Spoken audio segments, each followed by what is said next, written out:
Halo Sobat Sehat, apa kabar semuanya? Semoga baik-baik saja ya. Berjumpa lagi dengan saya Fahmi di podcast Ngobrol Seru, Sehat di Rural dan Urban, episode 12. Nah, di episode kali ini, aku nggak sendirian loh, karena aku akan host bareng dengan Kak Atika. Halo Kak Atika. Halo semua, saya Atika, host untuk podcast ini dengan Kak Fahmi. Senang sekali berdua bisa menyapa sobat sehat semua. Apa kabar semuanya? Oke, baik. Nah, topik apa sih yang akan kita bahas kali ini? Nah, sebelumnya, tahu nggak Sobat, setiap tahun ya, di tanggal 18 sampai 24 November, kita merayakan Pekan Peduli Anti Mikroba Sedunia. Nah, buat Sobat Sehat yang belum tahu, Pekan Peduli Anti Mikroba Sedunia adalah pekan yang diadakan untuk meningkatkan kesadaran masyarakat tentang bahaya resistensi atau kekebalan penyakit terhadap obat. Nah, di Indonesia kita sering menyebutnya dengan resistensi antibiotik. Betul nggak, Kak Atika? Betul banget Kak Fahmi. Nah, khusus di episode ini kita akan bahas khusus tentang resistensi antibiotik.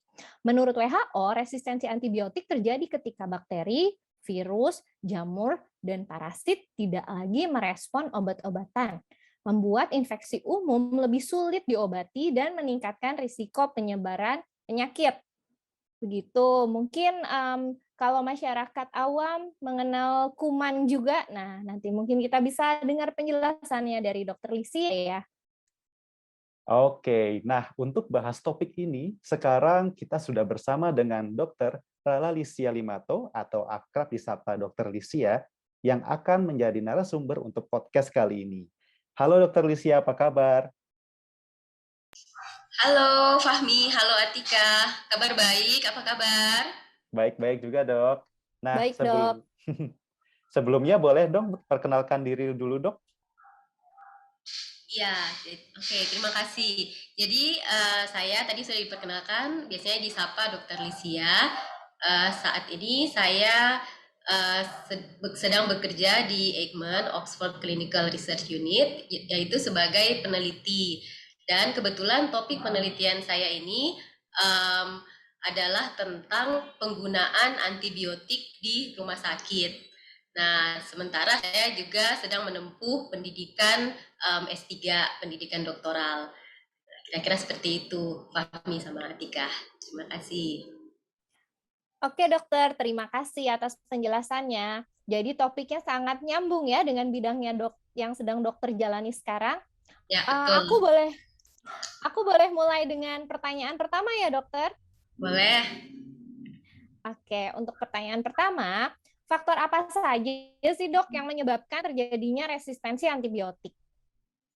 Oke, terima kasih ya Tika untuk pertanyaannya. Jadi mungkin sebelum kita berdiskusi ya lebih lanjut tentang penyebab dari resistensi antibiotik, yuk kita diskusi dulu tentang apa sih yang dimaksud dengan resistensi antibiotik. Dan saya akan menjelaskan sedikit tuh tentang infeksi. Tadi mungkin Kak Atika itu sudah sedikit menjelaskan ya dari penjelasan WHO tentang resistensi antibiotik.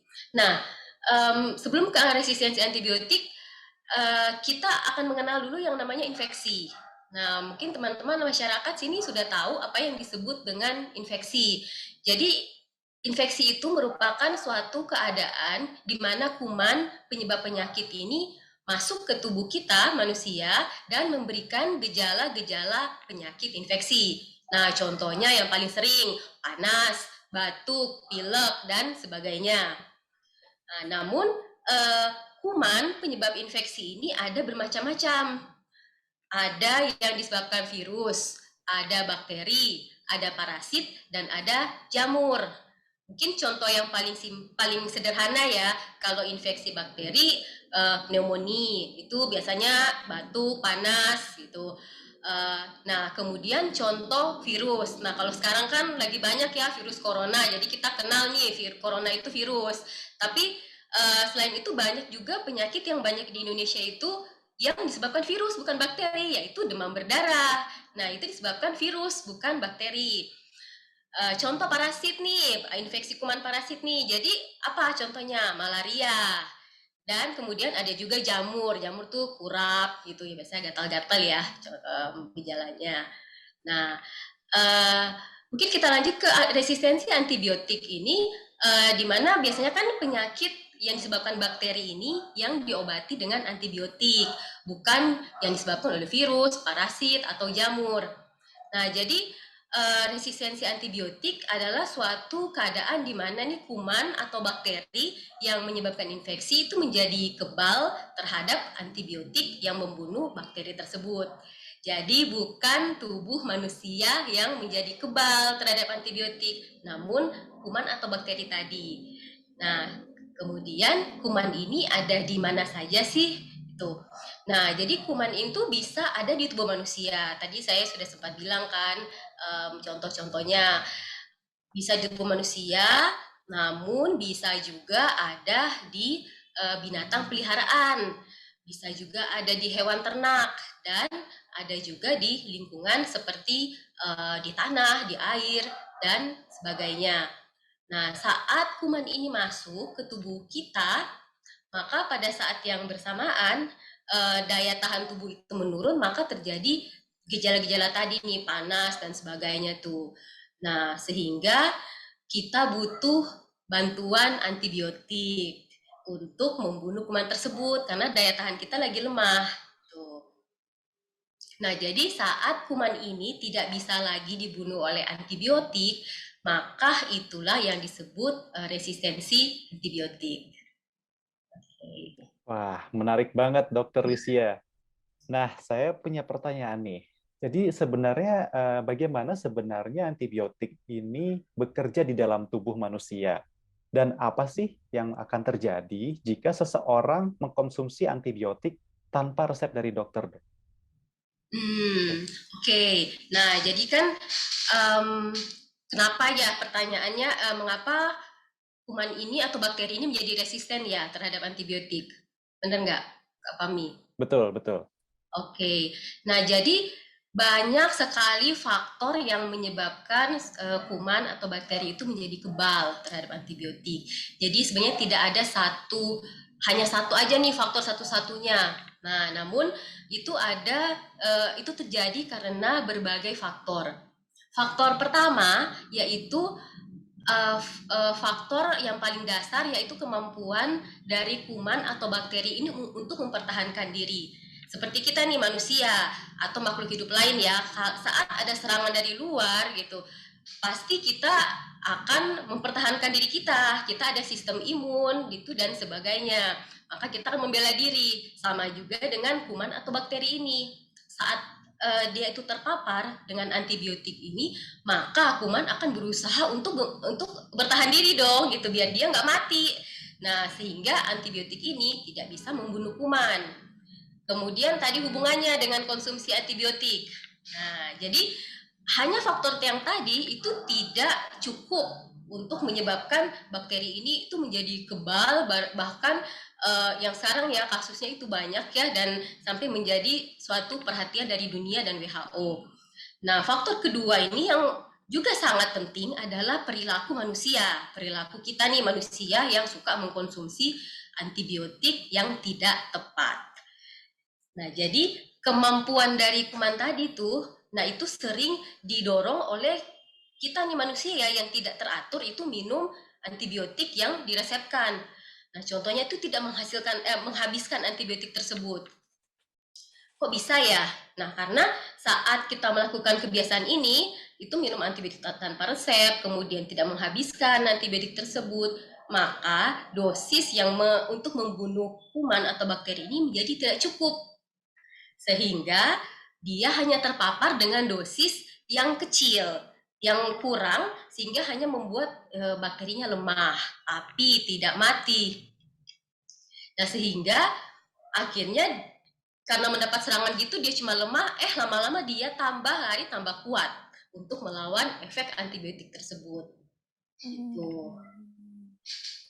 Jadi sangat menarik ya, ternyata bahkan bakteri pun dan kuman itu punya pertahanan tubuh ya untuk melindungi diri mereka dari serangan antibiotik dan mekanisme pertahanannya. Itu yang membuat mereka menjadi resisten ya, ternyata seperti itu. Kalau kondisi ini terjadi, sebetulnya apa efeknya ke tubuh manusia ya, Dok ya? Nah, untuk efeknya ke tubuh manusia itu jadi gini, mungkin kita gali lagi ya yang tadi saya sebutkan tuh. Jadi kenapa sih ini saat bakteri ini terpapar, terus misalnya tidak cukup dosisnya itu kok bisa melemah. Nah, kemudian nantinya kita sampai ke efek tubuh manusia.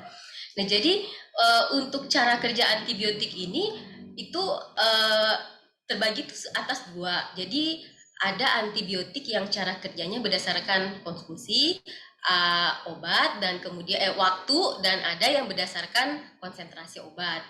Nah, sehingga cara konsumsi yang tidak tepat ini akan mendorong terjadinya resistensi.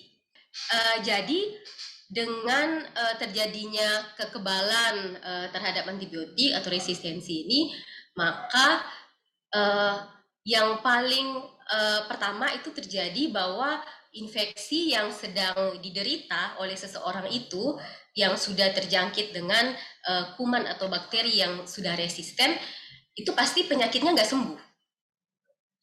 Dia nggak sembuh, otomatis dia akan memerlukan jenis antibiotik yang lain yang biasanya itu golongannya jenisnya itu lebih tinggi, yang bisa membunuh bakteri ini gitu. Jadi kenapa dibutuhkan nantinya dokter akan meminta suatu pemeriksaan yang disebut pemeriksaan kultur. Jadi agar tahu bakteri ini dia resistensi sama antibiotik mana, masih sensitif atau masih manjur atau masih mempan ya dengan antibiotik yang mana. Nah, jadi akibat yang pertama yaitu pasti penyakit infeksi ini akan berkepanjangan. Nah, kemudian selanjutnya pasti yang lebih berbahaya, misalnya semua antibiotik yang diperiksa dari tes ini itu semuanya sudah resisten. Nah, itu gimana? Kalau kita sudah tidak punya obat lagi, tidak punya antibiotik yang manjur, maka selain infeksi yang berkepanjangan, ditambah lagi mungkin sistem imunnya lagi rendah gitu, maka akan ada kemungkinan terjadi sampai ke kematian. Tuh. Dan saya jadi penasaran ini pertanyaan, misalnya jika penyakit yang memiliki resistensi yang tinggi, apakah itu bisa diatasi dengan obat yang lain atau harus bagaimana ya, Dok? Iya, jadi nantinya itu makanya kenapa tadi saya sebutkan akan dilakukan pemeriksaan lebih lanjut untuk mengambil ya tergantungnya jaringan apa ya, misalnya dari darah atau misalnya infeksinya di kulit, ya ambil jaringan di kulit atau misalnya dahak dan sebagainya. Nah, itu akan diperiksa di suatu pemeriksaan yang namanya pemeriksaan kultur. Jadi setelah diperiksa diketahui nih ternyata bakteri A gitu yang menyebabkan infeksi tersebut. Nah, setelah itu bakteri ini akan dites tingkat kepeka-annya terhadap beberapa jenis antibiotik. Nah, jadi nanti kan ketahuan nih, kemarin itu ternyata pasien ini sudah mengkonsumsi atau diberikan resep antibiotik B gitu. Ternyata setelah diperiksa sudah tidak sudah kebal, sudah tidak sensitif. Nah, itu makanya nanti akan dilihat dari hasil itu antibiotik mana saja yang masih sensitif, yang masih manjur nih buat bakteri ini. Nah, nanti dokter akan mengganti dengan antibiotik yang tepat. Begitu, Dok. Jadi memang harus diperiksakan oleh dokter ya? Ya. Oke. Jadi nggak boleh tuh, Mas, kita beli-beli antibiotik tanpa resep dokter. Betul ya, Dok ya? Iya, betul. Sekarang kan sekarang saya suka banyak tuh lihat ibu-ibu, oh demam, beli antibiotik aja deh gitu. Loh, belum tentu ya, Dok, demamnya karena bakteri. Betul ya, Dok ya? Ya, betul. Belum tentu karena bakteri, mungkin karena virus atau mungkin yang lain juga gitu. Belum lagi nanti kalau demamnya sudah turun, antibiotiknya di stop sendiri. Nanti seperti yang dokter info tadi, harusnya antibiotik kan ada regimennya ya dok, ada paket Iya, obatnya yang harus habis ya. ya, Kalau nggak habis, betul. nanti tadi Mm-mm. bakterinya akan membentuk perlindungan supaya mereka resisten kan ya. Ya. Betul sekali. Halo Sobat Sehat, gimana? Seru banget ya diskusi kita? Nah, podcast ini kita akan bagi jadi 2 bagian ya. Untuk selanjutnya, kita akan bahas tentang apa aja sih yang bisa kita lakukan agar resistensi antibiotik tidak terjadi. Oke, sampai jumpa di part 2.